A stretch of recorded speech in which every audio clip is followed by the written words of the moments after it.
Before starting this video, I just want to say I did not buy this game. I received it as a gift, looked no info on it, and played through it with the idea that it was just a visual novel along the lines of DDLC.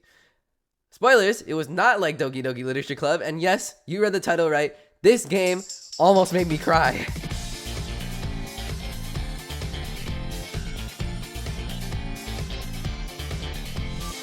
今回、Yoko Kon no Renai Lesson, or simply Kon's Lesson, as it's known on the Steam page, is a spicy visual novel that released just recently on December 16th, 2023, involving a cute fox spirit girl that was sealed away for 1,000 years and has just been unsealed and has broken her way into your life. If you plan on playing this game for some reason, you should probably stop watching here and do that, you fucking weirdo. Moving on with the story, he invites her inside to talk over tea, during which she explains that she has made a few contracts or pacts with humans, in which she absorbs energy from them in exchange for a wish. And while most people would wish for something like money or friendship, I don't really know what people wish for, our protagonist man proceeds to wish the usual and asks to be popular among women.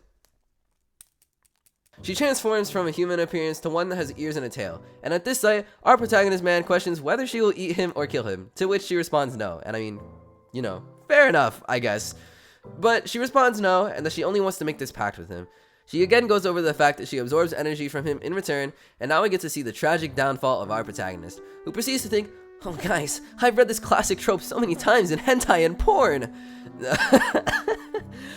This is where the, you know, sus things happen. This is where they start, at least, as our protagonist proceeds to catch a case of sexual harassment by pushing her on the floor, and yeah.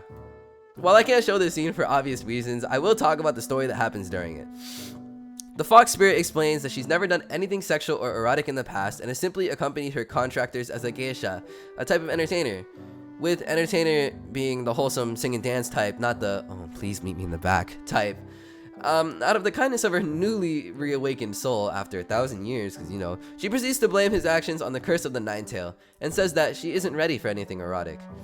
Our protagonist, however, seems to not understand the meaning of such things and proceeds to tell her that she's caused a tent to be nailed into the ground and that she should still use her hands to fix it. You know, unnail the tent. Once again, out of the kindness of her soul, she does this and they proceed to sleep afterwards with no worries. In the morning, so day one now probably, she's still in his house, and as we know, our protagonist has never seen what a woman looks like in person, so he's befuddled as to why she's still in his house, with her reaffirming that they had made a pact. This is also where she explains that she's created lessons for him to undertake for him to be popular among women, with the first being combing and brushing her hair, in order to teach him how to be gentle, of course. As one would do, naturally, he questions the validity of her lessons, since it appears she just simply wants him to comb her hair, but he does it anyway. This is where we get into the lessons. The lessons are fun mini games that have to do with what she explains, with this one being the only one that's slower paced. After he combs her hair with not sus sounds in the background to a satisfactory degree, he asks for a reward, and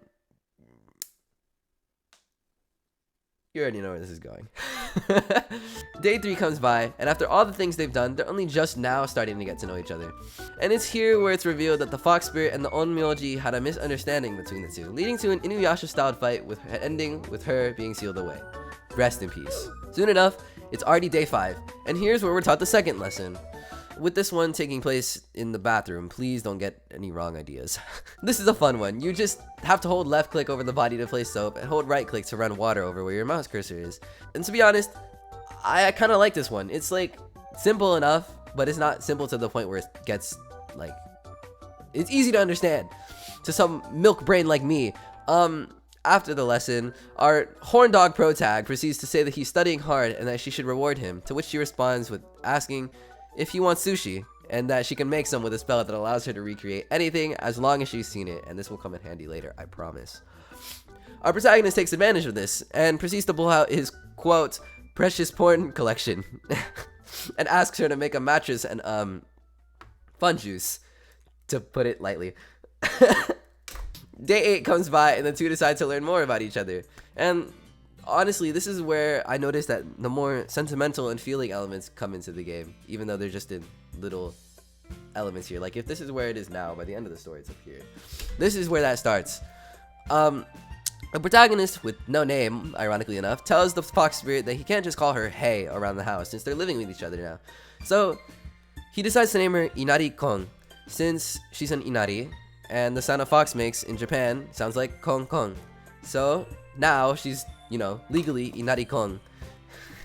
Kon also gives the no-name protagonist a lesson as to why he shouldn't be addicted to sex, saying that just because it feels good doesn't mean you should get addicted to it. Learn from this if you're a child. Don't do drugs. I promise it won't end well. After that, she also talks about how his behavior has been influenced by the curse of the Nine-Tail, and that the quality of his energy is due to his willpower, so if he loosens up, the energy will be lesser quality. Day 10 comes by, and with it, the third lesson.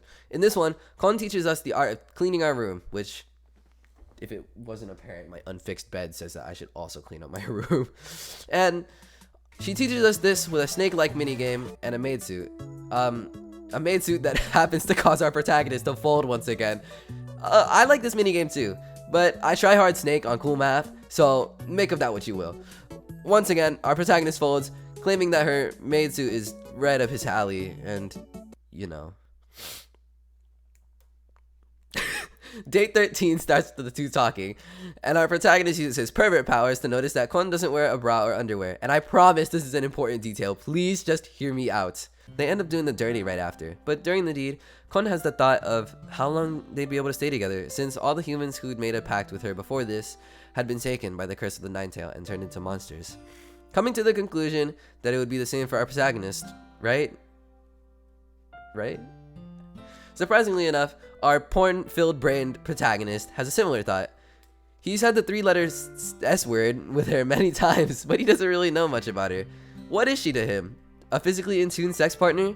Or something else? And what is it that he truly wants? After this dirty scene, however, she also decides to show him her semi-fox form, of which I can probably not show. Just look it up, you weirdo. Yeah. Day 15 begins with a self-insert protagonist waking up to a sound in his kitchen.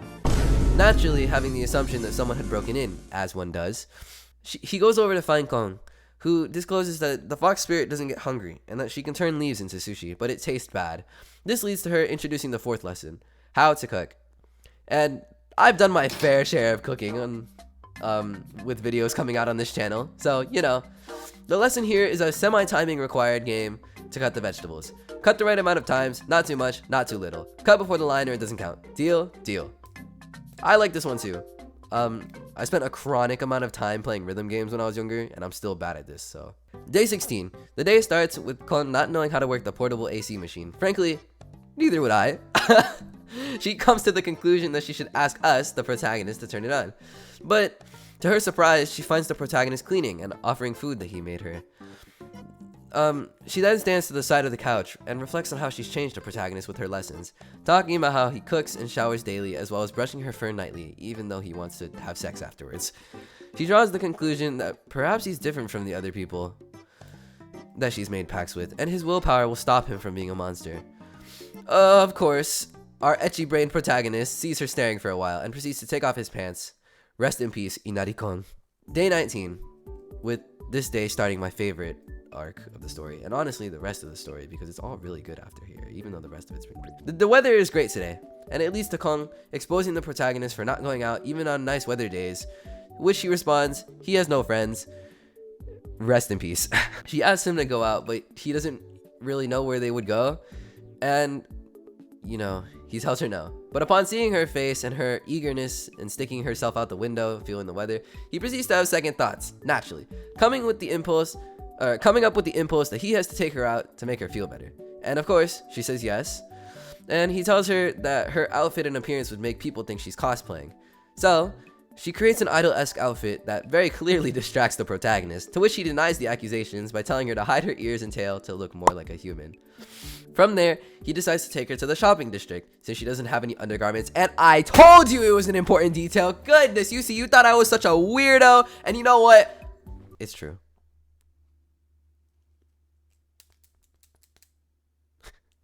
They enter the city with Kon acting like a child, seeing McQueen at Disney California as a bush, eventually going into a store for what she needs. The protagonist offers her money, but she tells him that she can just make things after she sees them, with him responding, How convenient. Their trip continues with the two going to a cafe, but on their walk, they get to know each other more. The protagonist, who we're now naming Echining, asks Kon if she felt lonely during her time in the stone, to which she responds yes. She also asks Echining to tell her literally anything, and he does the absolutely cliche but very real, I'm just a normal guy. She also asks Echining to tell her literally anything, and he does the absolutely cliche but very real, I'm just a normal guy. Really, there's nothing special about me, if you even care. She tells him that since she's been sealed away for so long, even the things we, as humans, consider mundane are special to her. She also lets her curiosity get the better of her, and says that he must not be very good at making friends because he's hiding a big secret. And I just broke my pen. She also lets her curiosity get the better of her, and says that he must not be good at making friends because he's hiding a big secret. And here's what he responds with. Huh, that's a big misunderstanding, you see. I'm just bad at handling people. It's been difficult for me to blend in ever since I was young. Maybe it's because I'm an introvert. I always felt like I couldn't fit in. Like there's been a membrane separating me from people around me. I've tried forcing myself to socialize in the past, but whenever I'm with people, I tense up. And eventually I mess up. As I grew up,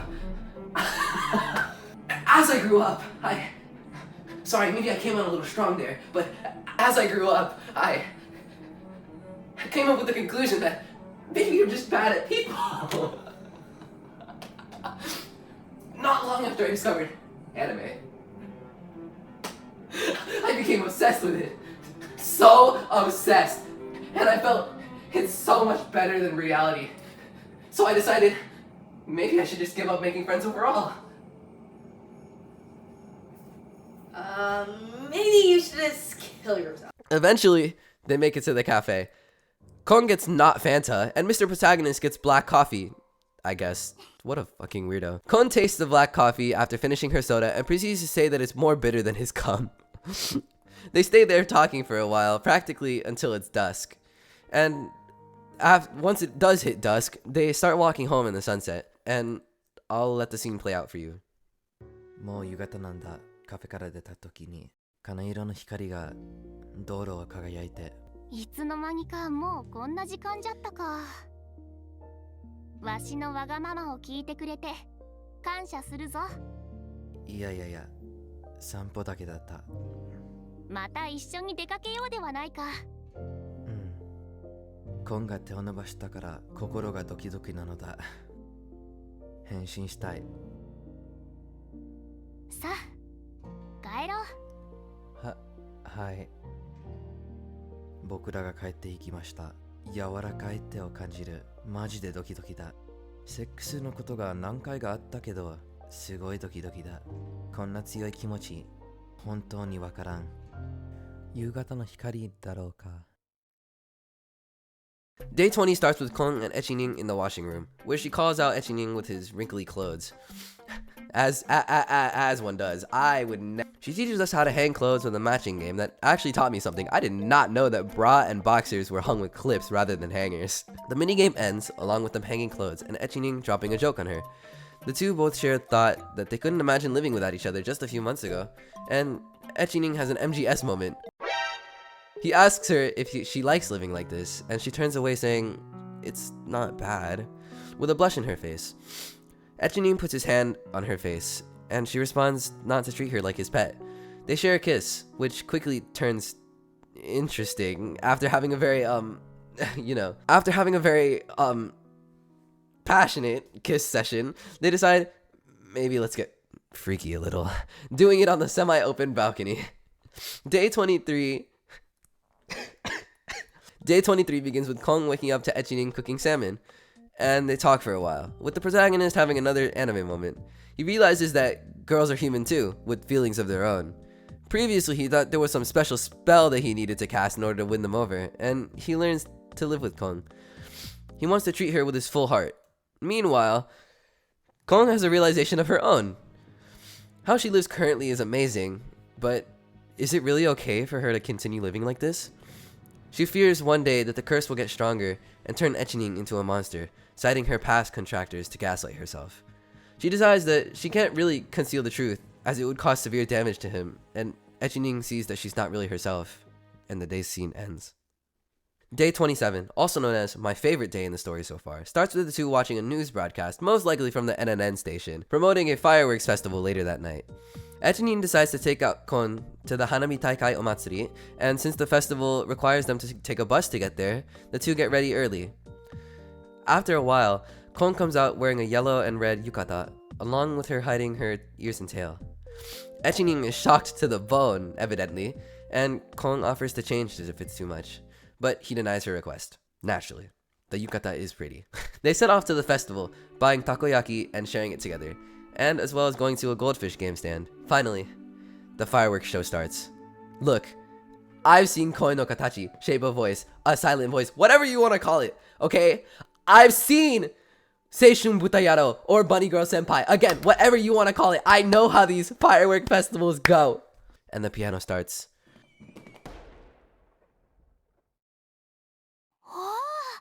いろいろの花火が空をピカピカと輝いた。あれは現代の光の術か？なんと甚大な揚力じゃ。これ花火だ。綺麗でしょうね。最初の花火からたくさんいろいろな花火が空を輝いた。美しい。とても不思議な光景じゃな。思う通りにコンが驚いた。動画見せだめがいいなんだ。わしは何百年も生きてきたが、こんなに美しく幻想的な光景は初めてじゃ。ここに連れてきてくれたこと感謝するぞ。夏にたくさんがある。一緒に行こうといいなんだ。約束じゃ。きっとまた一緒に花火を見に来るのじゃ。その顔の気持ちいいなんだ。その笑顔が僕に勇気上がれる。すげすぎる。時が止まればいい。ずっとそばにいたい。They leave the festival with no issue, eventually finding themselves at a hotel. The piano starts again. 疲れたのか？大丈夫か？この顔、怒りのような。数秒前に大丈夫だ。そして、まっすぐに話した。僕は悪いことをしたのか？じゃあ、なんで？ずっとわしのわがままを聞いて優しくしてくれたし、今夜のことは心から感謝しておる。本当に楽しかったのじゃ。絶対悲しいだ。本当に僕悪いことをしたんでしょう。ごめん。僕悪いことをしたがあれば言ってください。そうではない。お主の問題ではないのじゃ。わしの方なのじゃ。わしは悪い妖怪じゃ。え？なんで言うの？わしは言う前に深呼吸がある。わしはずっとお主に本当のことを隠していたのじゃ。以前話したことがあったじゃろう。陽子には人間に悪い影響を与える特殊な力があると。しかし陽子の力の影響はそれが全てではない。わしと過去に契約を結んだ人間たちは皆悲惨な末路を迎えたのじゃ。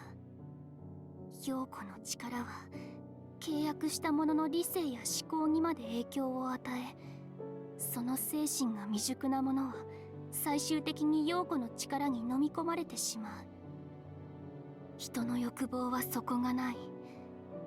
今までの者たちは皆遅かれ早かれ正気を失い、ひどい場合は人ならざる怪物となり果てた。わしは人に不幸をもたらす呪われた存在。故に陰陽師たちはわしを石に封印したのじゃ。すまぬ。わしはずっとお主を騙していた。もし最初から全てを打ち明けてしまえば、そんな恐ろしいものとの契約など誰も従らないと思ったからじゃ。しかしわしは生きていくためにどうしても人間から生気を吸わねばならぬ。このまま最後まで黙っているつもりじゃった。お主はわしのことを妖怪として恐れるでもなく見下すでもなく、同じ人のように扱ってくれた。優しくしてくれたお主をこれ以上騙し続けるわけにはいかぬ。そして陽子の力が原因でお主が怪物になってしまうと考えると、それはわしには耐えられぬ。わしの心は決まった。これでお別れじゃ。わしがいなくなれば陽子の力の影響は徐々に薄れ。何を言うのだ。根が出ること、僕の気持ちが意味ないのか。僕は業者だ。それももう終わりじゃ。そんなこと無理だ。感動の波があった。コンをベッドに押し倒した。過去が関係ない。マジで一緒にいたい。ならぬ。それではお主は不幸になるだけなのじゃ。じゃあ心の強さを上がる。陽子の呪いよりだからでないで。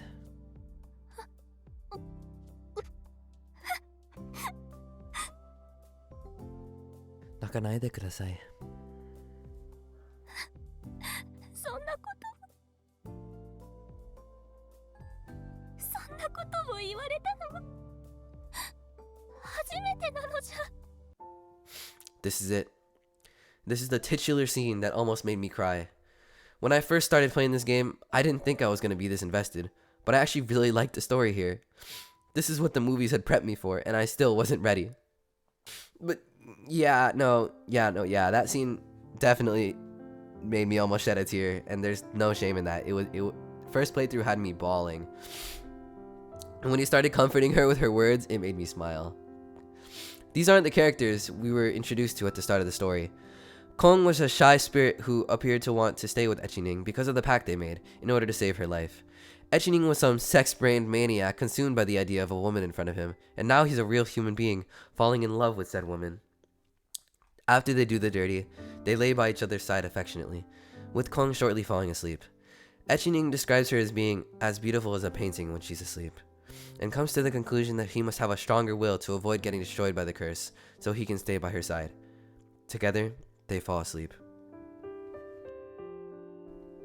Day 33 unfolds with Kong coming over to Echining while he's doing housework, and undressing to reveal a certain type of robe not safe for YouTube viewing.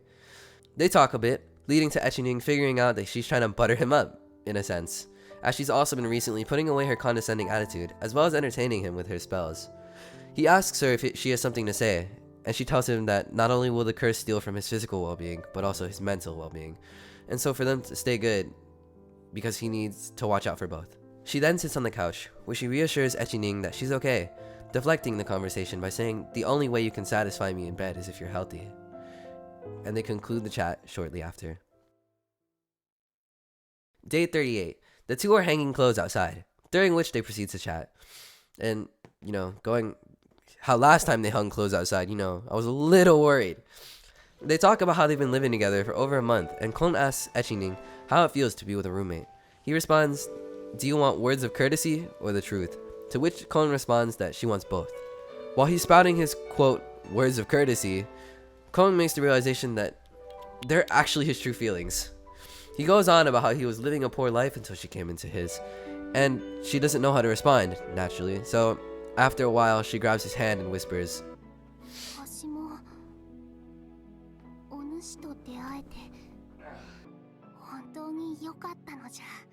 They head inside to prepare for lunch, with Kong asking if now would be a good time, as she has something important to talk about, evident by the fact that she takes him to the living room. I'll let that play out with the original run-through of my footage, including my reactions.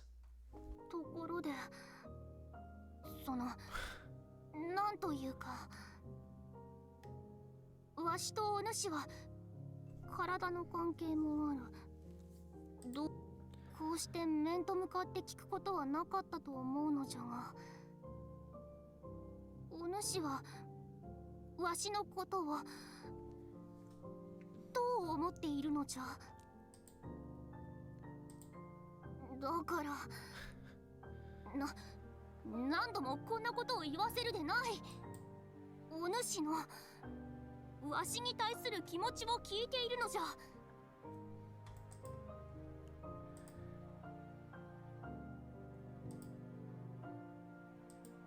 いいだけか。すごくいいだけか。真面目に答えるのじゃ。わしにとって大事なことなのじゃ。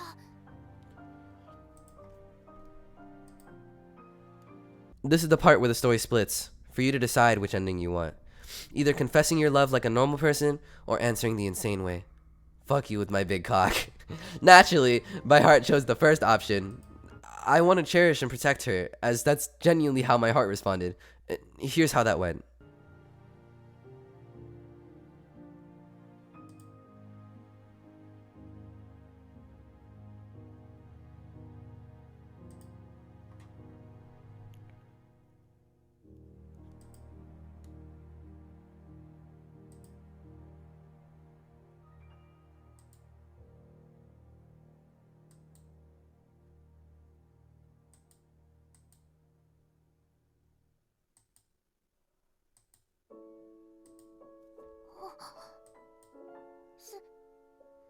好きなのか。よ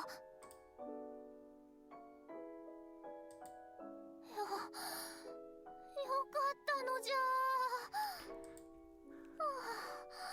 安心したのじゃ。もしお主がそう言ってくれなかったらと考えたら、契約を解除しようと言われたら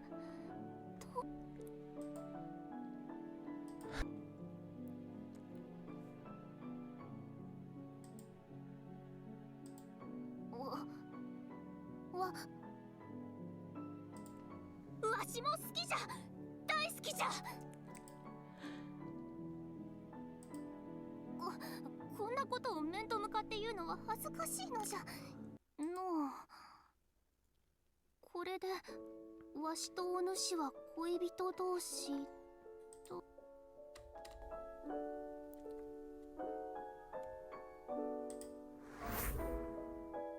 He proposes to her and she happily accepts? Are you mad? And you know, as much as I was thinking the worst, I had to play the other option to 100% the game. And you know, it honestly didn't go where I thought it would. Essentially, I can't show any of it on YouTube, but they have a very passionate fornication night, with a mark developing over Kong's womb area. The whole scene, despite being full of sex, was actually really sweet. And, you know, despite all of it, the dialogue here was actually really not bad. So, you know, they both end up loving each other at either ending, and I'm very glad that it didn't go somewhere else. And that's Kon's lesson. This is definitely an interesting game, and I enjoyed all of it. You know, currently writing this script as I was playing, and while being able to have the final thought right after finishing both endings is a treat. The game had a good story, in my odd opinion, and I'm glad things turned out the way they did in both endings. Kinda. I got to watch a surprisingly romantic and feelingful story, which is what I expected from the game, and honestly what I wanted. As I mentioned way at the top, this game was a gift, and I was instructed to play it without looking at it, so the lewd scenes definitely threw me for a loop at first. But over time, I realized that they actually had meaning to the story, and who around my age doesn't like a good romance, right? You know, after all is said and done, thank you for watching, and this is a really long video. I really appreciate you sticking around for it, and please stick around for more, because 2024 will be the year, I promise.